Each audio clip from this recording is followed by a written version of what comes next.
بسم اللہ الرحمن الرحیم۔ السلام علیکم، میں ہوں عدنان علی عابد۔ آج جو ہم ٹاپک ڈسکس کرنے جا رہے ہیں وہ رشین ریولوشن ہے۔ رشین ریولوشن نہایت ہی دلچسپ اور نہایت ہی اہم ٹاپک ہے جس کو آج ہم ڈسکس کریں گے۔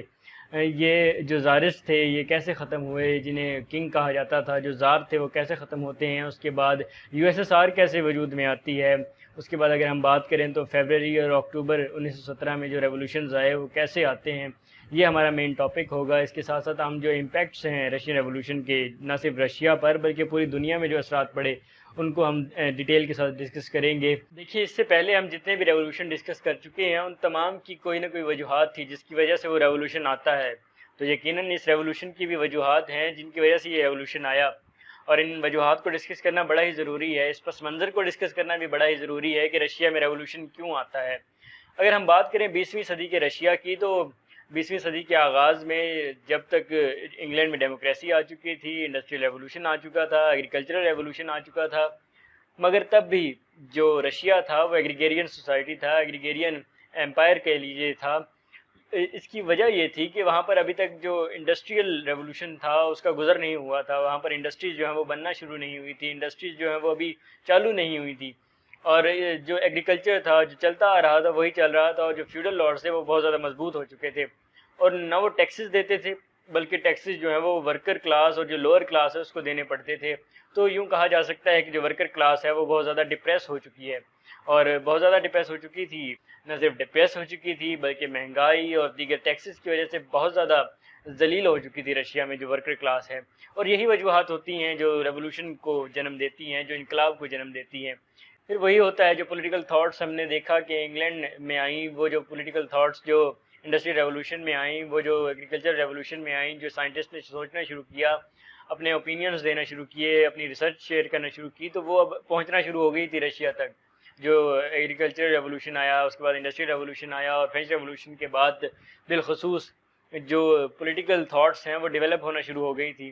اب یہاں پر لینن جیسے لوگ پیدا ہو چکے تھے۔ لینن، جی ہاں بالکل، لینن وہ جو مارکس سے بہت زیادہ متاثر تھے، پھر انہوں نے مارکس سے ملتی جلتی ایک فلسفی بھی دی جس کی بنیاد پر ایک پارٹی بھی بنتی ہے، جس کو ہم آگے چل کے ڈیٹیل سے ڈسکس کریں گے۔ تو ہم نے 20ویں صدی کی بات کی کہ رشیا میں 20ویں صدی میں ایگریکیرین سوسائٹی تھی، اور وہاں پر کیا ہو رہا تھا اور دیگر دنیا میں کیا ہو رہا تھا، لیکن ذرا تھوڑا سا پیچھے چلتے ہیں۔ 17ویں صدی تک اگر ہم بات کریں تو رشیا میں ٹوٹل مونارکس کی حکومت تھی، اور مونارکی کا مطلب یہ ہے کہ ٹوٹل کنگ شپ تھی وہاں پر، اور وہاں پر جو حکومت کر رہے تھے وہ رومنوفز تھے۔ رومنوفز جو ہے وہ جنہیں زار بھی کہا جاتا ہے، رشیا میں کنگ جو ہے اسے زار کہا جاتا تھا، تو رومنوفز جو ہیں وہ زار تھے وہاں پر 17ویں صدی تک۔ اس کے بعد نکولس II جو کہ بہت زیادہ مشہور ہوئے، 1894 تک ان کی حکومت رہی، پھر 1894 میں وہ حکومت ان سے خود ہی ختم کروا دی گئی ریسپیوٹن کے ذریعے سے۔ ریسپیوٹن جو ہے وہ ایک مسٹک تھے اور جس پر بہت زیادہ اعتبار کرتے تھے نکولس II، انہی کے ذریعے سے یہ حکومت ختم ہوئی۔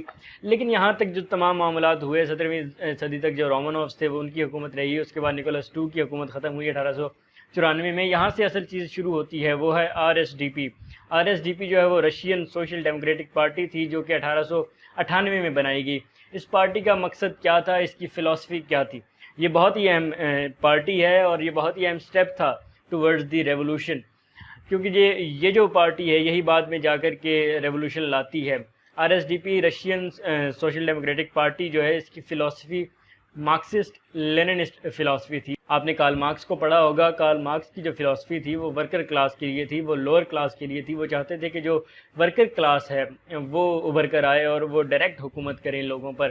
وہ دراصل ورکر کلاس کی حکومت چاہتے تھے، لیکن لیننسٹ جو تھاٹ ہے وہ اس سے تھوڑی سی مختلف ہے۔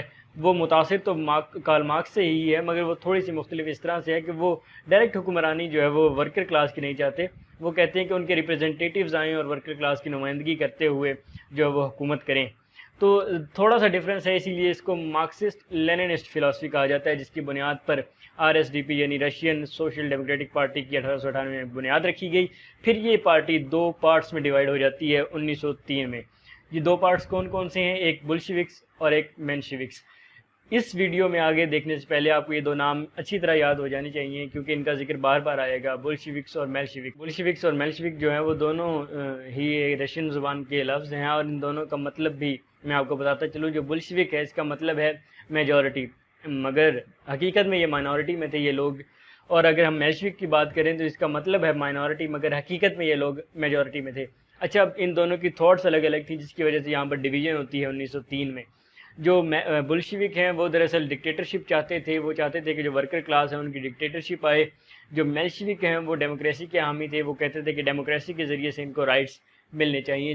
انہی وجوہات کی بنا پر، انہی فلاسفیکل ڈفرینسز کی وجہ سے یہ یہاں پر پارٹی ڈیوائیڈ ہوتی ہے، دو حصوں میں ڈیوائیڈ ہوتی ہے، اور پھر آگے یہاں سے کہانی کا سلسلہ شروع ہو جاتا ہے۔ فی الحال ہم جو یہ ایک قصہ ہے جو ابھی تک ہم نے ڈسکس کیا ہے، سارا جو بیک گراؤنڈ تھا وہاں سے میں آپ کو لے کر کے آیا ہوں، اور اس کے بعد پھر یہاں تک جو رومانوفز ہیں وہ کیسے ختم ہوئے، اس کے بعد پھر نکولس II کی حکومت ختم ہوئی، اس کے بعد RSDP بن گئی۔ یہ ایک کہانی تو میں نے آپ کو سنائی ہے، لیکن جو دوسرا پارٹ ہے اب اس کی طرف آتے ہیں۔ اب جو دوسرا پارٹ ہے وہ یہ ہے کہ 1904 میں جنگ ہوتی ہے، جسے روسو جیپنیز وار کہا جاتا ہے۔ یہ رشین اور جیپنیز امپائر کے بیچ میں ہوئی تھی، دو امپائرز کے بیچ میں یہ جنگ ہوئی تھی، اسی لیے اس کو روسو جیپنیز وار بھی کہا جاتا ہے۔ یہ 1904 میں ہوئی۔ دراصل یہ کچھ متنازع علاقے تھے جن کی وجہ سے ہوئی، جس میں بہت سارے علاقے شامل تھے، دو میجر علاقے تھے۔ ان متنازع علاقوں میں کوریا بھی شامل تھا۔ یہ تو دراصل یہ متنازع علاقوں کو لے کر کی جنگ تھی، دونوں قبضہ کرنا چاہتے تھے، مگر آخر میں ہوتا یہ ہے کہ رشیا کو ڈیفیٹ ہو جاتی ہے، اور یہ بھی ایک وجہ بنتی ہے ٹوورڈز رشین ریولوشن، یعنی کہ 1904 میں ہونے والی روسو جیپنیز وار بھی ایک اپنا حصہ ڈالتی ہے رشین ریولوشن کی طرف۔ اگر ہم بات کریں آگے بڑھتے ہوئے تو ایک ریولوشن آیا 1905 میں، اس کو ریولوشن کہا جا سکتا ہے۔ بہرحال یہ چھوٹا سا ریولوشن تھا، اس میں کچھ چینجز آئی تھی۔ اس میں ہوا یہ کہ اس کے بعد جب یہ جنگ ہارے تو اس کے بعد جو ہے وہ احتجاج شروع ہو گئے، بہت سارے لوگ سڑکوں پہ نکل آئے۔ جو زار ہے اس نے ظاہر ہے سپریس کرنے کی کوشش کی، ہمیشہ کی طرح ہر ریولوشن میں یہی ہوتا آیا ہے، جب احتجاج ہوتے ہیں، جب پروٹیسٹ ہوتے ہیں تو کنگ یا زار جو ہے وہ انہیں روکنے کی کوشش کرتا ہے اور لوگ اور زیادہ ابھرتے ہیں۔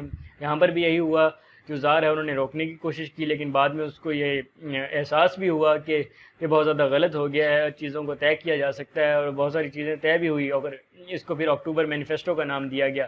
اور یہ بہت بڑی چیز طے ہوئی تھی جسے ڈیوما اسٹیبلش کیا گیا، جس کے ذریعے سے ڈیوما کو اسٹیبلش کیا گیا۔ ڈیوما دراصل ایک پارلیمنٹ تھی جو کہ رشیا میں ڈیولپ کی گئی، اور یہ پارلیمنٹ بھی اسی طرح تھی سملر، جو کہ انگلینڈ میں سب سے پہلے ڈیولپ کی گئی تھی، جس میں صرف جو ایلیٹ کلاس ہے، جو ایرسٹوکریٹس ہیں وہ ووٹ دے سکتے ہیں، اور وہی جو ہے وہ اس کے نمائندے بن سکتے ہیں۔ یہ سملر سسٹم تھا، یعنی ڈیوما جو ہے وہ رشیا میں ڈیولپ ہو چکی تھی اس چھوٹے سے ریولوشن کے ذریعے سے، جو 1905-6 میں آتا ہے۔ اس کے بعد 1906 سے لے کے 1911 تک ایک پرائم منسٹر آتے ہیں، وہ پرائم منسٹر رہتے ہیں، وہ بہت ساری لینڈ ریفارمز کرتے ہیں، وہ اسی ڈیوما کے ذریعے سے آتے ہیں، وہ لینڈ ریفارمز کرتے ہیں، مگر اس کے بعد سے یہ قصہ بھی ختم ہو جاتا ہے۔ اور پھر 1914 میں شروع ہوتی ہے ورلڈ وار 1، اور رشیا کا بہت ہی اہم کردار ہے ورلڈ وار 1 میں۔ آپ بہت زیادہ واقف ہوں گے اس کردار سے کہ رشیا جو ہے وہ اہم پارٹنر تھا ورلڈ وار 1 کا، اور بہت زیادہ کیجویلٹیز بھی ہوئیں اس کی۔ اگر ہم بات کریں 20 لاکھ سولجرز مارے گئے، 80 لاکھ سویلین مارے گئے، تو تقریباً 1 کروڑ کے قریب جو ہیں وہ ڈیتھس ہو چکی تھیں۔ تو رشیا نہایت ہی نازک دور سے گزر رہا تھا، فوڈ کی شارٹیج ہو گئی تھی، ویپنز نہیں تھے، لوگ مر رہے تھے، نہ صرف سویلین لوگ بلکہ سولجرز بھی مر چکے تھے، اور 1 کروڑ کی آبادی یہاں پر مر چکی تھی۔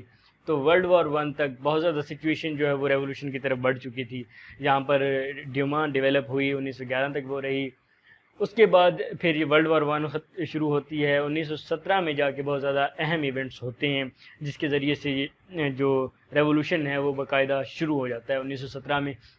یہ ریولوشن 2 فیزز میں ڈیوائیڈڈ ہے، جسے فیز 1 اور فیز 2 کا نام دیا جاتا ہے۔ اگر ہم بات کریں ریولوشن کی جو 1917 میں آتا ہے تو یہ 2 فیزز میں ڈیوائیڈڈ ہے، فیز 1 اور فیز 2۔ جو فیز 1 ہے وہ فیبرری اور مارچ کے درمیان ہے، اور جو دوسرا فیز ہے وہ اکتوبر اور نومبر کا ہے۔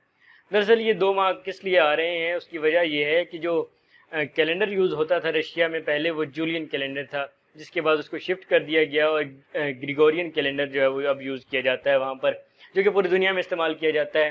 تو اگر ہم بات کریں رشین ریولوشن کی، جو پہلا فیز ہے وہ فیبرری میں آتا ہے اکارڈنگ ٹو جولین کیلنڈر، اور گریگورین کیلنڈر کے مطابق وہ مہینہ مارچ کا بنتا ہے، 8 مارچ کا۔ اگر ہم بات کریں دوسرے فیز کی تو وہ جولین کیلنڈر کے مطابق تو اکتوبر ہے، اور اسی لیے اسے اکتوبر ریولوشن بھی کہا جاتا ہے۔ مگر اس کو اگر ہم دیکھیں گریگورین کیلنڈر کے حساب سے تو یہ گریگورین کیلنڈر کے حساب سے مہینہ نومبر کا بنتا ہے، اس لیے اکتوبر اور نومبر دونوں ماہ اس ریولوشن کے لیے کہا جاتا ہے، اس فیز کے لیے کہا جاتا ہے، اور جو پہلا فیز ہے اس کے لیے فیبرری اور مارچ کا منتھ کہا جاتا ہے۔ تو دراصل یہ شفٹ تھا جولین کیلنڈر سے ٹوورڈز گریگورین کیلنڈر۔ اب ہم چلتے ہیں پہلے فیز کی جانب کہ پہلا فیز کیوں، کب اور کیسے آتا ہے۔ دیکھیے 1911 میں میں نے آپ کو بتایا کہ وہاں پر ڈیوما اسٹیبلش ہو چکی تھی، ڈیوما کے ذریعے پرائم منسٹر چل رہا تھا، لیکن وہ ختم ہو گیا. اس کے بعد ورلڈ وار شروع ہو گئی اور اس کے بعد پھر کوئی سسٹم چل نہیں رہا تھا. لیکن جب 1917 میں تقریباً اپریل کے مہینے میں جو نکولس ٹو وہ ڈیوما کو ختم کر دیتا ہے اور دوبارہ سے برسر اقتدار ہوتا ہے. پھر احتجاج شروع ہوتے ہیں. یہ پہلا فیز میں آپ کو ریولوشن کا بتا رہا ہوں کہ احتجاج شروع ہو جاتے ہیں. تقریباً 50,000 کے قریب کا جو مجمع ہے وہ داخل ہو جاتا ہے سینٹ پیٹرز برگ میں. جب یہ مجمع داخل ہوتا ہے تو جو کنگ ہیں، جو زار ہیں نکولس ٹو، وہ اپنی جو زارشپ ہے وہ آفر کر دیتے ہیں اپنے بھائی کو، مائیکل کو، لیکن وہ لینے سے انکار کر دیتے ہیں. وہ کہتے ہیں کہ جناب اب مشکل میں کیوں اسے ایکسیپٹ کروں. تو پھر وہی ہوتا ہے، جو ڈیوما ہے وہ ٹیک اوور کر لیتی ہے اور اس کا جو پرائم منسٹر ہے الیگزینڈر وہ آ جاتا ہے. اس کا پورا نام الیگزینڈر کرنسکائے ہے. جب الیگزینڈر کرنسکائے آتا ہے تو وہ دو بڑی غلطیاں کرتا ہے. دراصل یہ مینشوک پارٹی سے تھا. وہ لوگ جو ڈیموکریسی کو پسند کرتے تھے، وہ لوگ جو چاہتے تھے کہ ورکر کلاس کی جو مشکلات ہیں اس کو حل کیا جا سکتا ہے جو ہماری پولیٹیکل تھاٹ ہے اس کے ذریعے سے. اور جب یہ برسر اقتدار آتے ہیں، الیگزینڈر برسر اقتدار آتے ہیں، تو وہ دو بڑی غلطیاں کرتے ہیں. وہ دو بڑی غلطیاں تھیں. ایک تو ورلڈ وار 1 سے وڈرا نہ کرنا، کیونکہ ورلڈ وار 1 میں آپ کو پہلے بتا چکا ہوں کہ 1 کروڑ کے قریب کیجویلٹیز ہو چکی تھی اور رشیا بہت مشکل سے گزر رہا تھا. بہت سارے لوگوں نے، بلکہ پورا رشیا کہہ رہا تھا کہ آپ وڈرا کر لیجئے ورلڈ وار 1 سے، لیکن انہوں نے انکار کر دیا. اور جو دوسری میجر غلطی انہوں نے کی وہ یہ تھی الیکشن کا نہ کروانا. جو اصول تھا اس کے تحت تو یہ کہا گیا تھا کہ الیکشن کروائے جائیں گے اور الیکشن کروا دینے چاہیے تھے. مگر جو الیگزینڈر کرنسکائے تھے جو کہ پرائم منسٹر تھے، انہوں نے انکار کر دیا الیکشن کروانے سے. اور انہوں نے توجہ یہ پیش کی کہ ابھی الیکشن کروانے اس لیے ممکن نہیں ہے کیونکہ حالات سازگار نہیں ہیں. ایک تو ہم ورلڈ وار 1 لڑ رہے ہیں اور اس کے بعد جو کیجویلٹیز ہو چکی ہیں، جو نقصان ہو چکا ہے رشیا کا، تو ان حالات میں اتنا پیسہ خرچ کرنا اور الیکشن کروانا ممکن نہیں ہے. تو ان کی یہ توجہ بھی ایک طرح سے درست تھی، مگر لوگوں نے ماننے سے انکار کر دیا. پھر یہ ہوا کہ بلشوکس جو ہیں وہ آ جاتے ہیں احتجاج کرنے کے لیے اور ان کی نمائندگی جو ہے لیون کر رہے ہوتے ہیں. لیون جو ہیں وہ ان کی نمائندگی کر رہے ہوتے ہیں. بلشوکس آتے ہیں، احتجاج کرتے ہیں. پھر وہی ہوتا ہے کہ اس احتجاج کو روکا جاتا ہے، ان کو گرفتار کیا جاتا ہے اور ان کو جیلوں میں بند کر دیا جاتا ہے. جب یہ تمام معاملہ چل رہا ہوتا ہے، دراصل تو یہ بلشوکس اور میلشوکس کے درمیان چل رہا ہوتا ہے، مگر یہاں پر آرمی انٹرفیئر کرتی ہے. اور آرمی کے انٹرفیئر کرنے کا مطلب یہی ہے کہ وہ مارشل لا لگانا چاہتی ہے اور انہوں نے بھرپور کوشش کی مارشل لا لگانے کی. لیکن یہاں پر ایک انٹرسٹنگ بات ہے اور وہ بہت انٹرسٹنگ ہے، وہ یہ کہ وہاں پر تو لڑائی ہو رہی تھی میلشوکس اور بلشوکس کی، یہاں پر آرمی انٹرفیئر کرتی ہے. مگر جب آرمی انٹرفیئر کرتی ہے تو وہ دونوں اپنی لڑائی چھوڑ دیتے ہیں، بلشوکس بھی اور میلشوکس بھی، اور وہ یکجا ہو جاتے ہیں آرمی کو پیچھے ہٹانے کے لیے. اور جو ریڈ گارڈز ہیں، یہ دراصل یہ ریڈ آرمی تھی جو کہ بلشوکس کی تھی، وہ سپورٹ کرتی ہے میلشوکس کو تاکہ یہ اس سسٹم کو جس کو بچا کر کے لائے تھے اس کو بچایا جا سکے. اور اس کو انہوں نے بچایا بھی، اور اس جو ملٹری اسٹیبلشمنٹ کی جو انٹرفیئرنس ہے اس کو روکا گیا بھرپور طریقے سے اور مارشل لا لگانے سے روک بھی دیا گیا. لیکن جیسے یہ مارشل لا لگانے سے روکا گیا تو پیٹرز گیٹ کے اندر وہ رہے وہ لوگ، جو سینٹ پیٹرز برگ کہلاتا ہے جو کہ کیپٹل ہے، اس کے اندر وہ لوگ رہے، وہ جو ریڈ آرمی تھی وہ اس کے اندر ہی رہی. اور اسی دوران پھر انٹری ہوتی ہے لینن کی. جی ہاں، وہی لینن جس کو میں نے آپ کو کہا تھا کہ بہت ہی اہم کردار ہے، کیونکہ ایک تو انہوں نے فلاسفی دی جو کہ مارکسسٹ لیننسٹ فلاسفی تھی. وہ آ کے تقریریں کرتے ہیں یہاں پر، نہ صرف تقریریں کرتے ہیں بلکہ انہوں نے ریڈ آرمی جو ہے اس کو بھی یوز کیا. بلشوکس کے ساتھ ملنے کے بعد انہوں نے یہ کیا کہ جو بلڈنگز تھی، یہ اہم شاہراہیں تھیں، جو اہم بلڈنگز تھی جس میں پارلیمنٹ ہے یا ڈیوما ہے جو اس کی بلڈنگ تھی، اور بہت ساری سرکاری جو بلڈنگز ہوتی ہیں ان پر قبضہ کر لیا ریڈ آرمی کے ذریعے سے، اور اس طرح سے وہ حکومت میں آ گئے. تو اب یہ جو اقتدار تھا وہ میلشوکس سے بلشوکس کو ٹرانسفر ہو چکا تھا. دیکھیے ابھی تک جو ہم نے چیزیں ڈسکس کی ہیں اس میں ہم نے شروع کیا تھا بیک گراؤنڈ سے، اس کے بعد ہم آہستہ آہستہ چلتے ہوئے آئے یہ RSDP کیسے وجود میں آتی ہے، اس کے بعد پھر پہلا فیز اور دوسرا فیز بھی ہم نے ریولوشن کا ڈسکس کر لیا. لیکن اس کے بعد کیا ہوتا ہے، بلشوکس جب برسر اقتدار آ جاتے ہیں، جب لینن برسر اقتدار آ جاتا ہے تو کیا یہاں پر ریولوشن ختم ہو جاتا ہے؟ جی نہیں، بالکل نہیں. جو ریڈ آرمی تھی وہ تو موجود تھی اور وہ بلشوکس کی آرمی تھی، لیکن یہاں پر مینشوکس یا میلشوکس جو ہیں وہ برسر اقتدار آنے کی کوشش کرتے ہیں اور دوبارہ اپنا بدلہ لینے کی کوشش کرتے ہیں، اور وہ اپنی آرمی تیار کرتے ہیں جسے وائٹ آرمی کہا جاتا ہے. اور یوں ایک جنگ شروع ہو جاتی ہے 1917 سے 1922 تک یہ جاری رہتی ہے. اس میں 20 سے 30 لاکھ کیجویلٹیز ہوتی تھی، اس میں 20 سے 30 لاکھ تک کیجویلٹیز ہوتی ہیں، اور یہ جنگ ہوتی ہے وائٹ ورسز ریڈ آرمی. جی ہاں، دونوں طرف آرمی موجود تھی اور یہ مینشوکس اور بلشوکس کی آرمی تھی. اگر ہم بات کریں ریڈ آرمی کی، تو ریڈ آرمی میں تو ہمیں پتہ ہے کون کون موجود تھا۔ یہ دراصل بولشوکس تھے اور لینن کے ماننے والے لوگ تھے، یہ گارڈز تھے جو کہ پروٹیکٹ کرتے تھے، جنہوں نے نہ صرف ملٹری انٹرونشن کو سٹاپ کیا اور ساتھ دیا مینشوکس کا، بلکہ وہ بعد میں برسر اقتدار بھی آئے۔ مگر وہاں پر اگر ہم دوسری سائڈ پہ بات کریں وائٹ آرمی کی، جو کہ اب ہمارے سامنے نام آیا ہے، یہ وائٹ آرمی کیا تھی؟ دراصل یہ آرمی تھی مینشوکس کی۔ مینشوکس نے ایک آرمی تیار کی جسے سپورٹ حاصل تھی ان ممالک کی جو کہ حامی تھے ڈیموکریسی کے، کیونکہ وہ چاہتے تھے کہ کسی بھی طریقے سے یہاں پر کمیونزم نہ آئے، کیونکہ کمیونزم آیا تو ڈیموکریسی کو خطرہ لاحق ہو جائے گا، جو کہ ہوا بھی بعد میں۔ یو کے اور دیگر کنٹریز نے جو ہے وہ سپورٹ کرنا شروع کر دیا وائٹ آرمی کو، تاکہ وہ ہرا سکیں ریڈ آرمی کو۔ اس میں اس کے ساتھ ساتھ موجود تھے زار، جس کو شکست ہوئی تھی، وہ بھی موجود تھے۔ اس کے ساتھ ساتھ مینشوکس موجود تھے۔ اس کے ساتھ ساتھ اگر ہم بات کریں تو چرچ کی جو کلرجی ہے وہ موجود تھی، کیونکہ ان کو لگ رہا تھا کہ جیسے ہی کمیونزم آئے گا ایک سارا نظام ہو جائے گا، ہم تو یہاں پر جو لوٹ مار کر رہے ہیں چرچز میں وہ بند ہو جائے گی۔ اس کے ساتھ ساتھ پھر جو ایرسٹوکریٹس ہیں ان کو بھی خطرہ ہوا کہ جناب ہم تو ابھی تک مزے کرتے آئے ہیں، ٹیکسز ہمیں دینا نہیں پڑتا تھا، ورکر کلاس جو بہت زیادہ ڈپریس تھی۔ تو ایک طرح سے یہ تمام لوگ جو کہ ہارے ہوئے لوگ تھے وہ ایک سائڈ پہ اکٹھے ہو چکے تھے، اور جیتے ہوئے لوگ ایک سائڈ پہ اکٹھے ہو چکے تھے۔ مگر یہاں پر پوائنٹ یہ نوٹ کرنے والا ہے، جو انٹرنیشنل پاورز ہیں وہ ساتھ دے رہی تھی وائٹس کا، اور انہوں نے بھرپور ساتھ دیا۔ بالآخر وہی ہوا، red versus white army fight ہوتی ہے اور بہت دیر تک یہ جاری رہی، تقریباً 1917 سے 1922 تک۔ پھر بعد میں یہ ہوا کہ ریڈ آرمی جیت گئی، وائٹ آرمی کو شکست ہوئی۔ نہ صرف ان کو شکست ہوئی بلکہ زار کو شکست ہوئی، یو کے کو شکست ہوئی، ان ممالک کو شکست ہوئی جو کمیونزم کے خلاف تھے، اور وہاں سے زار کو نکالا گیا، اس کی فیملی کو بھی نکال دیا گیا۔ یوں یہ ریولوشن جو ہے وہ مکمل ہوتا ہے رشیا میں۔ اس کے بعد اگر ہم بات کریں تو جو یو ایس ایس آر ہے وہ اسٹیبلش ہوتی ہے۔ یو ایس ایس آر جسے ہم سوویت یونین بھی کہتے ہیں، اور یہ اسٹیبلش ہونے کے بعد یہاں پر بولشوکس کے اقتدار میں آنے کے بعد جو پہلے پرائم منسٹر کہہ لیجئے یا پریمیئر کہہ لیجئے جو تھے وہ تھے لینن، ظاہر ہے، جنہوں نے فلاسفی دی، جنہوں نے تقریریں کی، اور بعد میں آنے کے بعد ساتھ دیا بولشوکس کا، اور پھر بعد میں پورا یہ ریولوشن آگے لے کر چلے۔ وہی پریمیئر بنے جنہیں لینن کہا جاتا ہے۔ مارکسسٹ لیننسٹ فلاسفی کے جو موجد ہیں وہ برسر اقتدار آ جاتے ہیں۔ اب ہم ذرا سے امپیکٹس کو ڈسکس کر لیتے ہیں، جو نہ صرف رشیا پہ آئے بلکہ پوری دنیا میں اس کے امپیکٹ پڑے۔ تو سب سے بڑا امپیکٹ تو یہ تھا کہ کمیونزم، جس کو آج تک ہم سنتے آئے تھے کارل مارکس کے ذریعے سے، یا لینن نے بھی جس کا پرچار کیا، اس کو ایک پریکٹیکل شیپ مل چکی تھی۔ دنیا ابھی تک ڈیموکریسی کو دیکھ رہی تھی، دنیا نے ابھی تک پریکٹس کی تھی ڈیموکریسی، صرف کمیونزم جو ہے اس کو سنتے آ رہے تھے، اور وہ سمجھ رہے تھے کہ شاید یہ کتابوں تک ہی محدود رہے گی، مگر اس کو اب یہاں پر عملی شکل ملی تھی۔ یوں کمیونزم جو ہے وہ یہاں پر آ چکی تھی، ایک عملی طور پر ہمیں نظر آ رہی تھی۔ دوسری بات یہ کہ ابھی تک ڈیموکریسی میں ایکویلٹی کی بات ہو رہی تھی کہ ایکول رائٹس دیے جائیں گے، ایکول رائٹس دینے ہیں، ہم نے یہ کرنا ہے۔ مگر جب کمیونزم آتا ہے، جب لینن برسر اقتدار آتے ہیں، تو اس کی پریکٹیکل صورتیں ہمیں نظر آتی ہیں۔ انہوں نے ورکر کلاس کو وہ سہولیات دیں جو کہ ایلیٹ کلاس کو دی جاتی تھی، اور انہوں نے ایک طرح سے ایکویلٹی کو جو ہے وہ ثابت کر کے دکھایا کہ اس طرح سے ایکویلٹیز دی جاتی ہیں، جو کہ ڈیموکریسی میں صرف باتیں ہو رہی تھی، وہ یہاں پر انہوں نے پوری کر دی چیزیں۔ تو ایک عملی طور پر ایک ہمیں شکل نظر آئی کمیونزم کی، ہمیں شکل نظر آئی ایکویلٹی کی کہ ایکویلٹی کس طرح سے دی جا سکتی ہے۔ اس کے ساتھ ساتھ ہم اگر بات کریں تو مونارکی جو ہے اس کا اختتام ہوا، جو مونارکی صدیوں سے چلتی آ رہی تھی اس کا اختتام ہوتا ہے۔ یوں ایک نئے دور کا آغاز ہوتا ہے، نہ صرف رشیا کے لیے بلکہ پوری دنیا کے لیے۔